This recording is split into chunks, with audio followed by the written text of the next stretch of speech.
In the world, B Marsh Boxing. I'm back at it with the post-fight review. We got this fight between Tyson Fury, defending his WBC and Lineal status, versus Francis Ngannou. You know what I mean? This could have been like an exhibition, but they really counted this on their professional records, and this is Francis Ngannou's pro debut. Um, what could I say about this fight? Francis Ngannou, man, he did well in this fight. He cut the man Tyson Fury in round two. Caught him with the kind of left hook, chopped him up by his forehead and shit. And Tyson Fury was bleeding. You know, Francis Ngannou was very patient. He was actually playing a counterpuncher role. He was even evading punches, taking steps back, waiting for openings, and he was catching the man Fury. You know what I mean? Them fellas, Francis Ngannou had a very good game plan. You could see that the man came in here prepared. Went to the man Tyson Fury's body in the beginning, throwing that jab to the stomach, you know what I mean? Tyson Fury looked flabbergasted out there throughout the whole fight, you know what I mean? Tyson Fury, he got caught with some punches. He landed some punches too. But Francis Ngannou, to me, did more damage, you know what I mean? And, Tyson Fury even got dropped with a left hand from the man Ngannou in round three.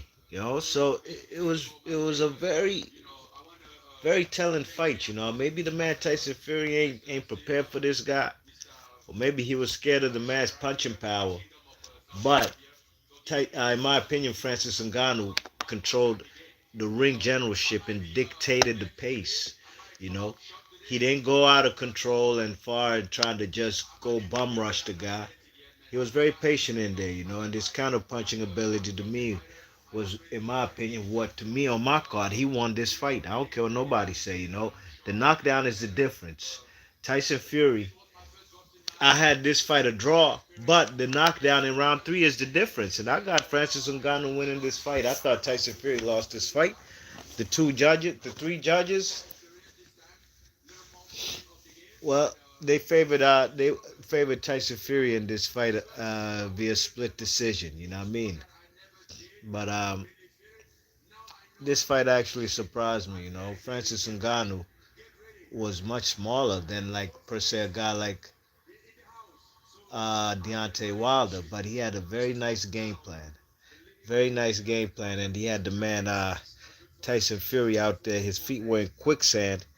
He tried to pick up the pace in the ninth and the 10th round, but he was a little off tonight. You know what I mean? And I'm not one of those people who gonna make excuses for Tyson Fury and say, well, he looked off, man. There was something off. You know how they made excuses for Errol Spence and Deontay Wilder, right? When Wilder lost to Fury and when Spence lost to Crawford. Nah, this is boxing. Styles make fights.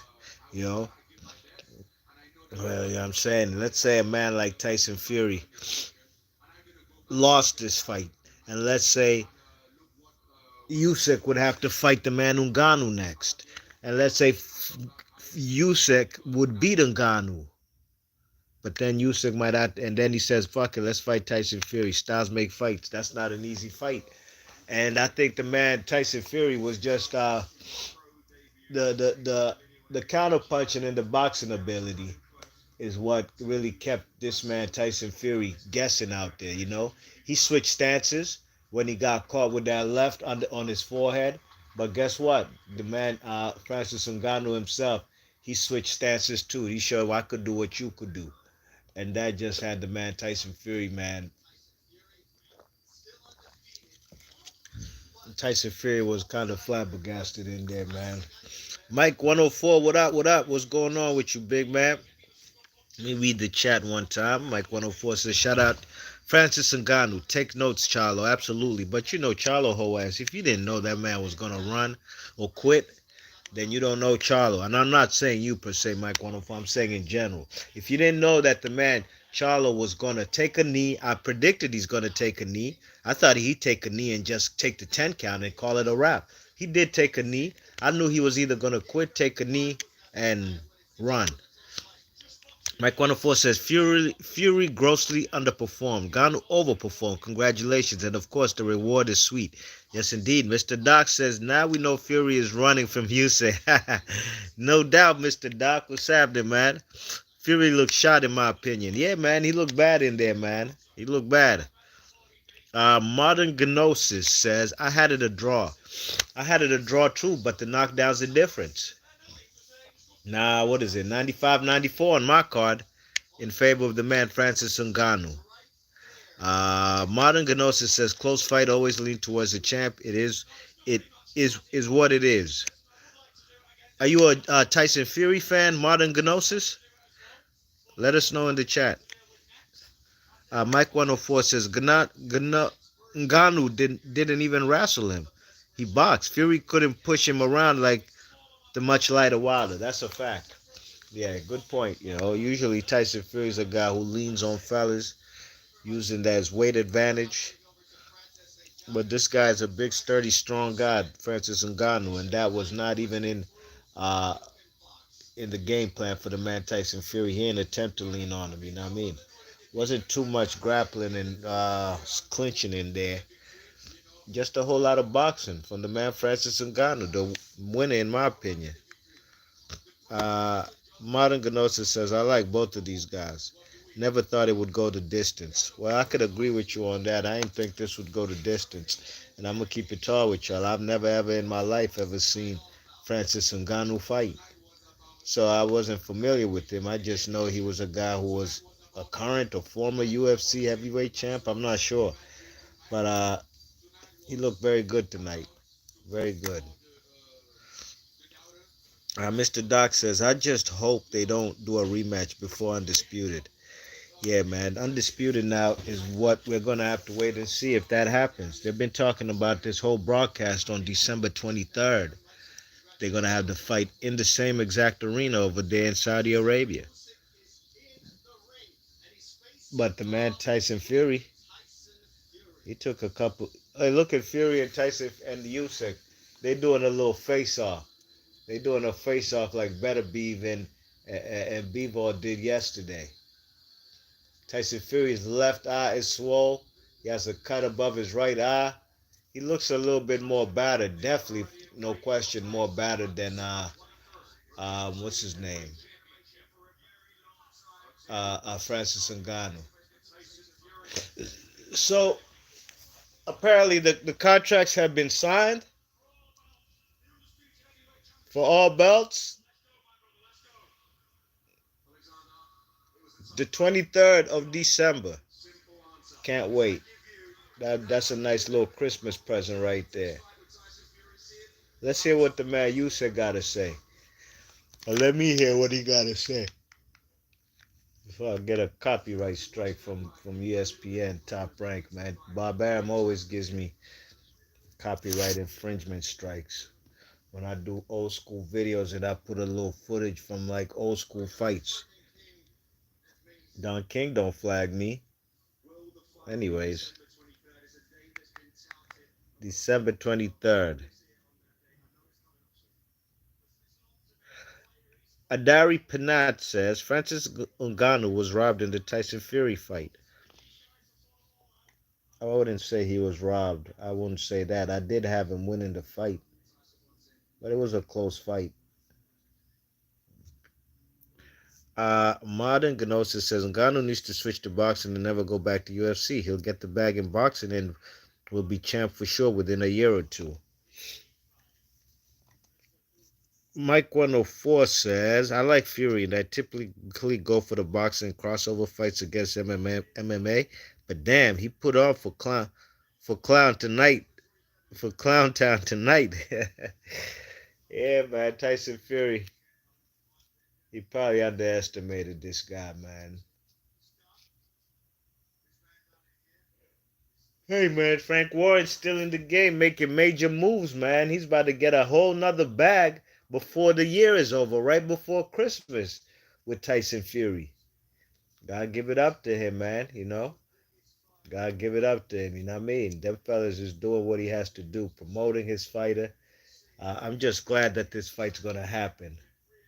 barring no injuries before the 23rd. I'm looking forward to this undisputed. We haven't had an undisputed champion since Lennox Lewis beat Evander Holyfield. You know what I'm saying? Um, and then Lennox Lewis vacated the because um, Lennox Lewis had a WBC. Holyfield had a WBA that he took off of Mike Tyson.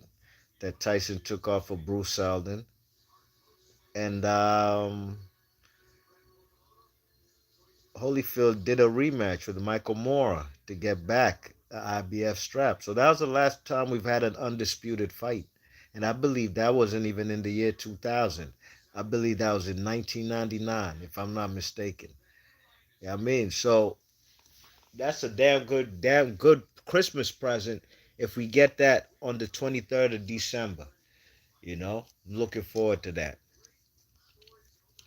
This fight is a fight that a lot of Americans, casual fans, might not even know is going to happen on the 23rd of December, especially being that it's going to be in Saudi Arabia.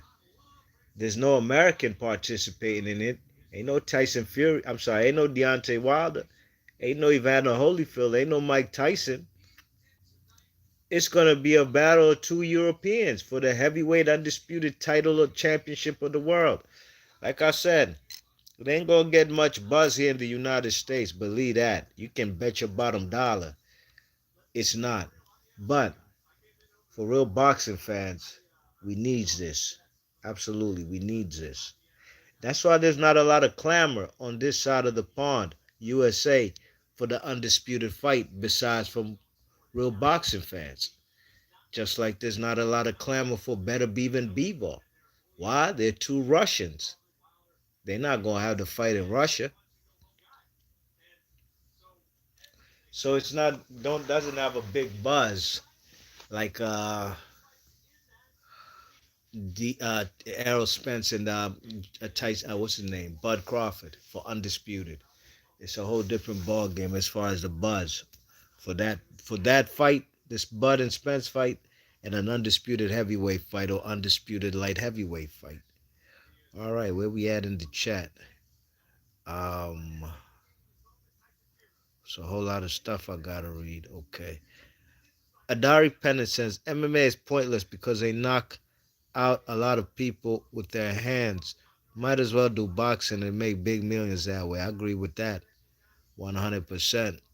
Mike Waterford says the Saudi market is boxing's last frontier. It's apparent that the United States lost interest in boxing. I don't know. Big fights gonna make big money in Vegas. You know, we've seen it this year. I mean, Tank Davis and Ryan Garcia, Bud Crawford, Spence. The big fights that the American fan base want to see is going to make big money. You know what I mean? But the Saudi Arabians have a lot of money. They built this damn stadium in 3 months. They said 3 months, and I couldn't believe it. But then I had to sit back and think about it. They got a lot of money.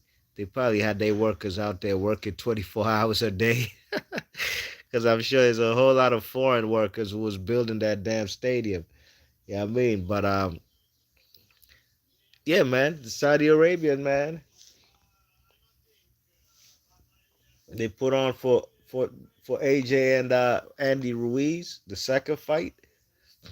Um, they've had Tommy Fury and that YouTuber guy Logan Paul. Here they are, man, putting on another big fight, and hopefully they'll have the undisputed fight before on the 23rd. Mike 104 says, if you think about it, Fury winning doesn't hurt anything. Not at all. If Ngannou wins, then the big wigs need to come up with a new plan. Ngannou taking the L this time doesn't hurt his rep or performance one bit. Not at all, man. He got a moral victory tonight, and he's going to be cheered and paraded for sure. Mike 104 says it was easier for business to give it to Fury. Facto. 23rd, the fight has been signed already. U6 in the building, you know. You know what I'm saying? They was praying that they didn't have a situation like Mike Tyson versus Buster Douglas in Tokyo, Japan in 1990. You know, where Evander Holyfield was next to fight Mike Tyson, but Buster Douglas spoiled those plans. Then Buster Douglas got knocked out by Holyfield in the next fight in the third round. You know what I mean? So Frank Warren and Bob Arum was praying that they man could just make it the distance and not get knocked out because we would have probably had a Usyk versus Ngannou fight for undisputed. Oh wow, Geneva says hi, hi Geneva. Yes indeed. So big up everybody in the chat, man. I'm about to sign off. Tyson Fury gets a split decision victory. Big up to both fighters. B Marsh Boxing. Salute to everybody in the chat. I'll catch you guys on the next one. I'm out of here. One.